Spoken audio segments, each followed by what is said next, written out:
दोस्तों नमस्कार, स्वागत है आपका एक बार फिर बड़ी खबर बड़े खुलासे में। खबर दिल्ली से है।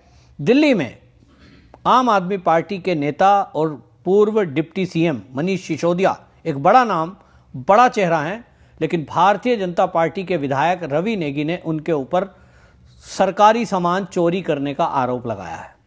ये सुनकर आपको ताज्जुब लगेगा कि जो आम आदमी पार्टी देश में नई तरह की राजनीति देने के लिए आई थी, वो अब सामान की चोरी करते हुए पकड़े जा रहे हैं। इसमें कितनी हकीकत है ये तो जांच के बाद पता लगेगा।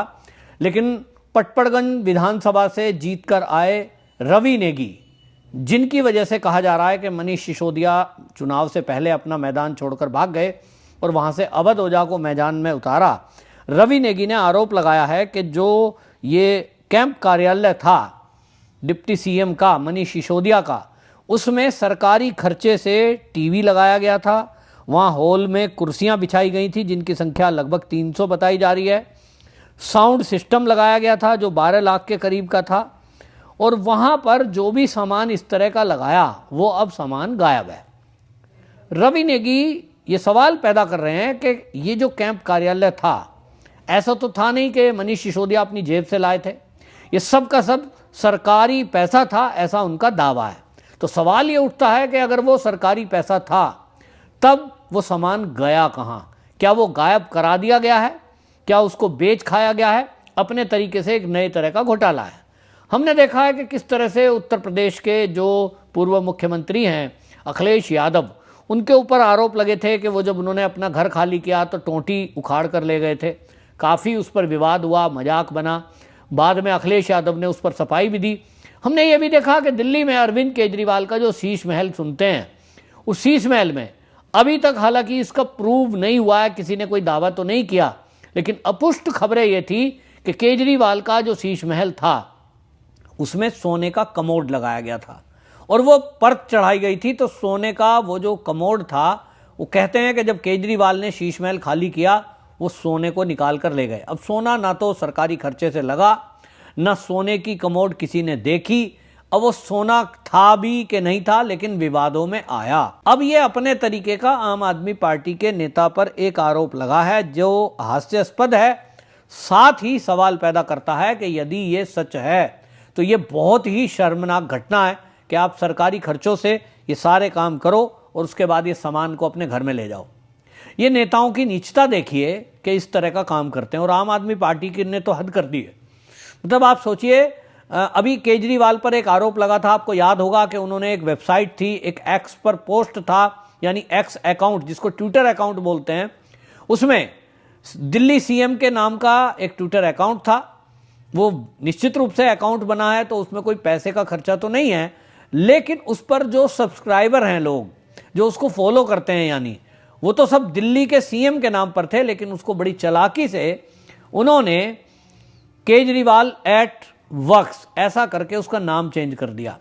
यानी फॉलोवर को लूटने का काम छल करके ये अरविंद केजरीवाल ने किया, ऐसा आरोप भारतीय जनता पार्टी के नेताओं ने लगाया। अब ये इस तरह की चीजें खुल करके आ रही हैं जिससे ये लगता है कि राजनीति में नए तरह की राजनीति करने के नाम पर जो ये आम आदमी पार्टी के लीडर आए हैं, ये किस तरह की नीचता पर उतरे हैं। अगर ये बात सच है कि ये सरकारी खर्चे से खरीदी गए सामान थे, कुर्सी, मेज, टीवी ये सब थे, साउंड सिस्टम था, आखिरकार ये गायब कहाँ हुआ?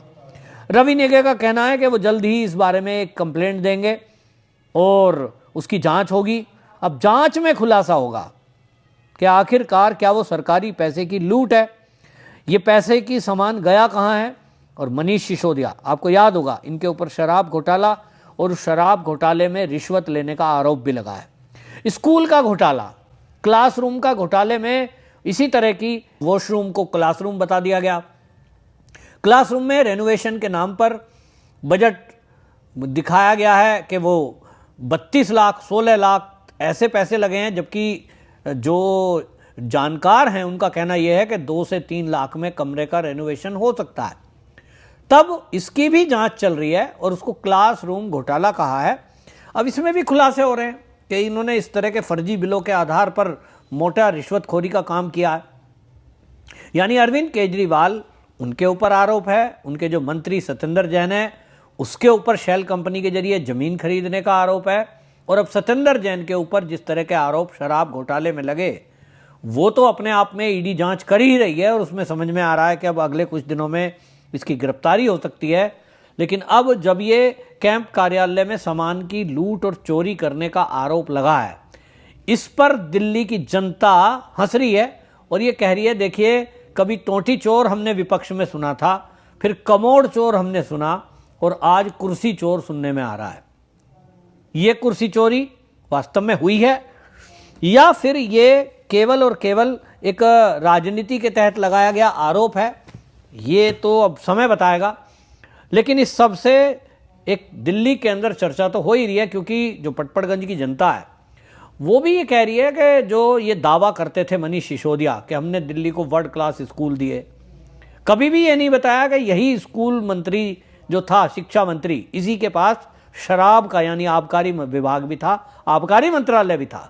दावे करते रहे क्लासरूम के, वर्ल्ड क्लास स्कूल के, और बना रहे थे शराब नीति। ये भारत के इतिहास में पहली बार है कि कोई एक मंत्री जिसके पास शिक्षा मंत्रालय भी हो, उसी के पास आबकारी मंत्रालय भी हो। एक तरफ वो स्कूलों में शिक्षा का दावा कर रहे थे, हालांकि वो दावे भी फर्जी हैं। हम सब ने देखा दिल्ली में चुनाव के दौरान जिस तरह का एक्सपोज हुआ है, क्लास को हालत दिखाए गए, स्कूलों की हालत दिखाई गई और ये बताया गया कि दिल्ली में 2-4 स्कूलों को रेनोवेशन करके और वहाँ अच्छा कर दिया गया, टीचर वही, हालत वही। कई स्कूलों में तो प्रिंसिपल नहीं, कई स्कूलों में साइंस सब्जेक्ट नहीं, और दावा करते थे वर्ल्ड क्लास स्कूल बनाने का। इसका पता इसी से लगता है कि इनका वर्ल्ड क्लास कैसा था कि इनके खुद के किसी के भी विधायक के बच्चे सरकारी स्कूल में नहीं पढ़ते थे। ये सब चीज़ों का खुलासा हुआ। अब आप सोचिए कि इनके दावे, जो दावे करे इन्होंने, सब फर्जी, सब झूठ।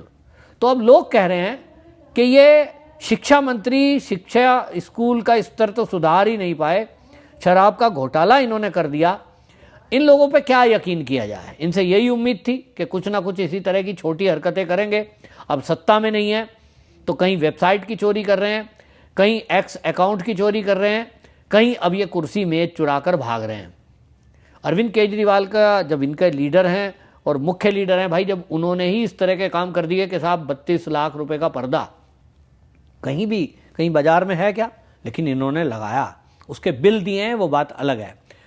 और ये सब फर्जीवाड़ा करके ये केवल जनता की नज़रों में धूल झोंकना चाहते थे, और आम आदमी बने रहकर एक रेनॉल्ड का पैंट जेब में लगाकर ओवरसाइज शर्ट पहन के दिखाने की कोशिश केजरीवाल की रहती थी कि साहब हम तो गरीब आदमी हैं, हम तो आम आदमी हैं।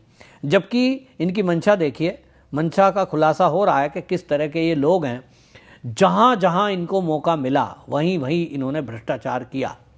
सत्येंद्र जैन जेल जा ही नहीं वाले हैं। अब राष्ट्रपति जी से परमिशन मांगी गई थी, एक आध दिन में वो परमिशन मिल जाएगी और उसके बाद ईडी सत्येंद्र जैन को गिरफ्तार करेगी।